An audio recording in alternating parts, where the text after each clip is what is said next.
Olá, continuamos entrevistando a historiadora Ângela Liberati. Oi, Ângela, tudo bem? Ângela, você estava falando sobre o que é ser professora para o Arthur, né?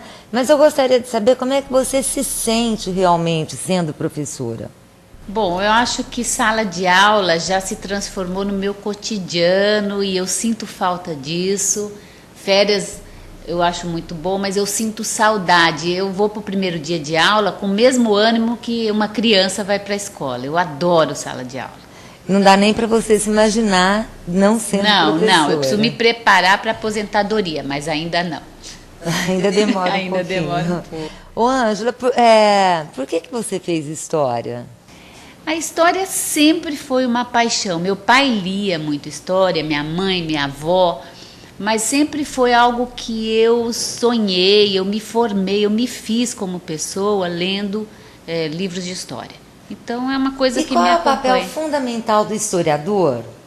E a diferença entre ser historiadora e professor de história? Ser historiador, né, significa se dedicar mais à pesquisa, aos documentos e produzir um conhecimento histórico e completar as lacunas. E ser professor de história é transmitir isso.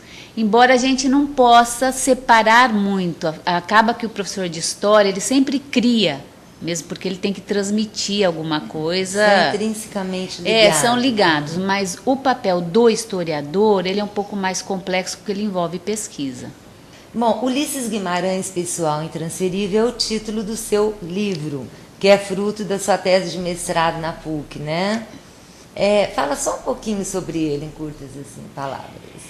Bom, o livro ele foi escrito meio que coincidentemente que eu me vi curadora do acervo do Ulisses, era a vida dele toda que estava ali, ninguém tinha mexido e eu acabei catalogando esse acervo. Na mesma época eu estava fazendo mestrado, eu não ia trabalhar com Ulisses, eu ia trabalhar mais com história local, que é uma coisa que eu gosto muito, mas aí eu me vi com aquela documentação que era a pura história do Brasil e transformei aquilo no meu mestrado. E você agora será imortalizada dia 4, né, de dezembro, ganhou uma cadeira na Academia Araçatubense de Letras. Isso foi uma surpresa para você? Como é que você se sente com esse título aí de imortal?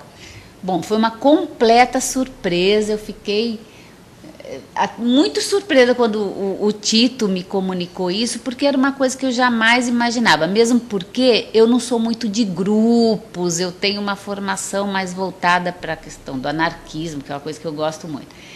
E aí me surpreendi, mas depois passado o susto, eu comecei a imaginar as pessoas que lá estavam, né? Pessoas muito queridas. Você, por exemplo, é uma pessoa importante na minha história de vida. Você na minha.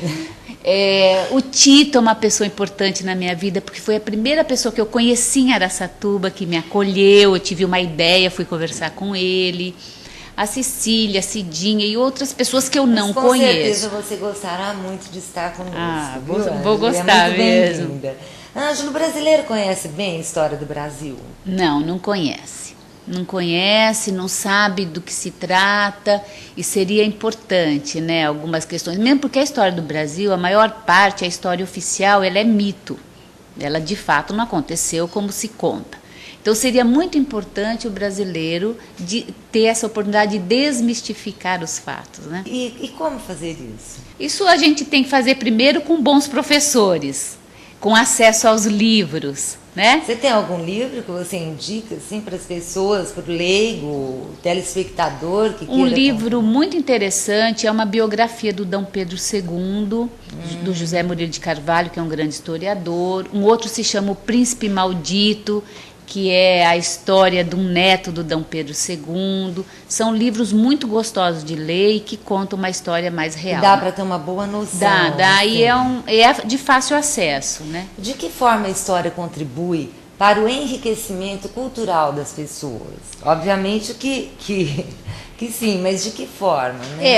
Os não historiadores, sabendo história, a gente modifica o olhar, a gente se torna mais humano, menos preconceituoso, mais aberto às opiniões divergentes e respeita mais o outro.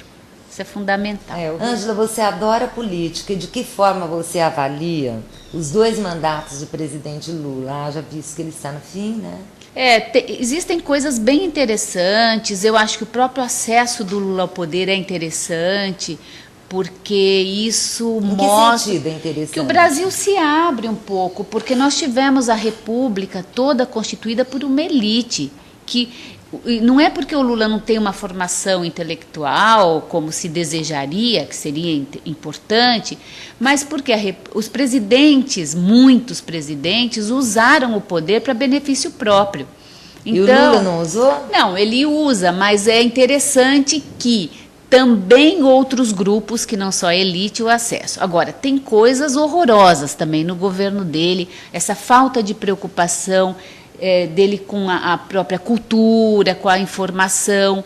Ele muitas vezes me parece que se faz de tolo, e isso desmerece todo o esforço da gente como professor, né, de explicar a importância da informação. Ele usa umas analogias ridículas, né, que não se faz, e isso é um desserviço à cultura.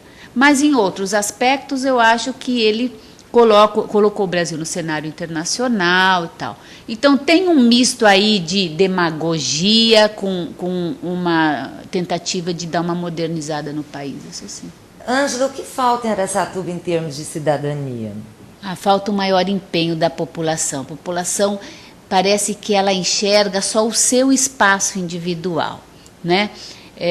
A cidadania, ela tem que se fazer no município, e as pessoas têm que entender o que lhes traz conforto individual é o que traz conforto para o outro também. Então, se todos se dedicassem ao que é mais coletivo, o conforto seria geral na cidade toda. Com certeza. Questão de opinião, volta já.